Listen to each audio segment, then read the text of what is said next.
वास्तविकता तो यही है कि आज हमारे साथ जो भी कुछ घटित हो रहा है वह एक ऋण है जिसे हम अपनी पिछली गलतियों के लिए चुका रहे हैं, और उस ऋण को चुकाते चुकाते हम एक नई नकारात्मक विचार, द्वेष और विद्रोह जैसे कृत्यों का एक नया ऋण अपने ऊपर बढ़ा लेते हैं। जब हम दुनिया में प्रवेश करते हैं तो हमारे साथ पिछले जन्मों का कर्म खाता होता है, और कोई भी नहीं चाहता है कि नकारात्मक कर्म खाते के साथ वो दुनिया में गुजर बसर करे। वह अपने ऋण को चुकाना तो चाहता है, लेकिन कभी कभी नासमझी में अपने ऊपर और भी ऋण बढ़ा लेता है। हम अपने पिछले कर्मों का ऋण चुकता करने के लिए हम फिर से पिछले जन्म में तो नहीं जा सकते, लेकिन हम यह सुनिश्चित जरूर कर सकते हैं कि अपने पिछले नकारात्मक ऋण को चुकता करके नए नकारात्मक ऋण से कैसे बच सकेंगे। पिछले जीवन के कर्मों को मिटाने का पहला और सबसे आसान तरीका है कि जब आपके साथ कुछ गलत होता हो तब उस वक्त आप शांत रहें। ना ही उस पर किसी तरह का गुस्सा आना चाहिए और ना ही आपके अंदर बदले का कोई भाव होना चाहिए। उस व्यक्ति के बारे में यह सोचे ही नहीं कि आपके साथ उसने कुछ गलत किया है। हाँ, यह जरूर सोचें कि आपका ऋण काटने में वह आपकी मदद किया है।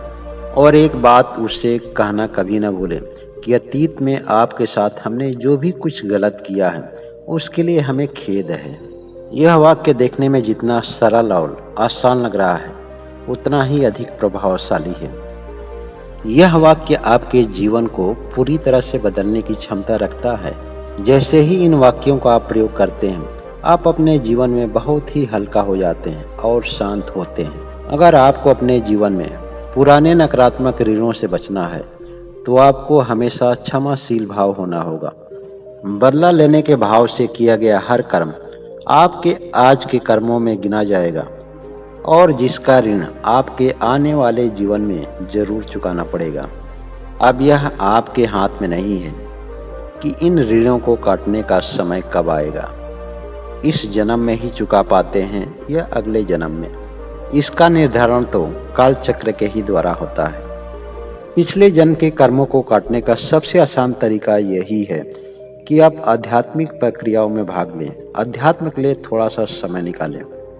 आप हर दिन सुबह में जगने के पश्चात सबसे पहले ईश्वर से जुड़ने का प्रयास करें। रात में सोने से पहले और सुबह जगने के पश्चात ईश्वर के प्रति आभारी रहें। आभार प्रकट करने के लिए 10 मिनट का समय ईश्वर को जरूर दें।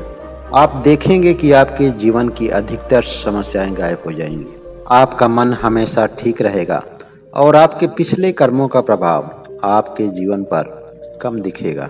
यदि पिछले कर्मों का परिणाम आपके समक्ष आता है तो आप उसका सम्मान करते हैं, और सम्मान करते हैं आप उसका सामना भी करते हैं। आजकल ज़्यादातर लोग बाहर खाना खाना पसंद करते हैं या नौकरों के हाथ का खाना पसंद करते हैं।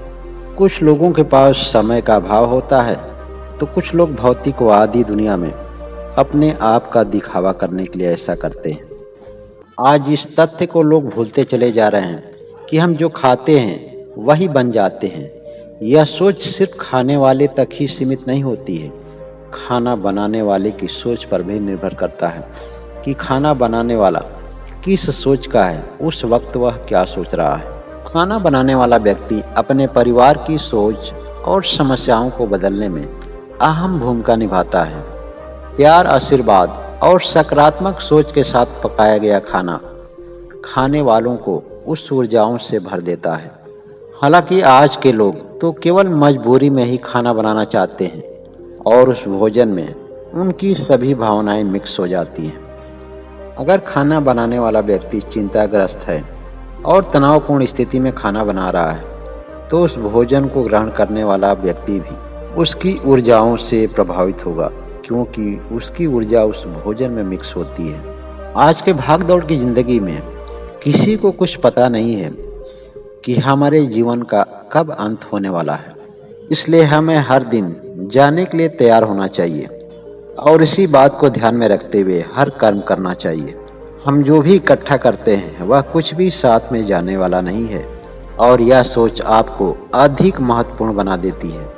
अगर आप अपने पिछले कर्मों का लेखा जोखा साफ कर लेते हैं तो आप जाने के लिए भी स्वतंत्र होते हैं। आपके मन में ना ही कोई ग्लानि होती है और ना ही कोई पछतावा होता है। यदि हम ईमानदारी से अपने कर्म ऋण को चुकाना चाहते हैं और पिछले जीवन के कर्मों को मिटाना चाहते हैं, तो हमें बड़े पैमाने पर क्षमाशील भाव होने का अभ्यास करना चाहिए।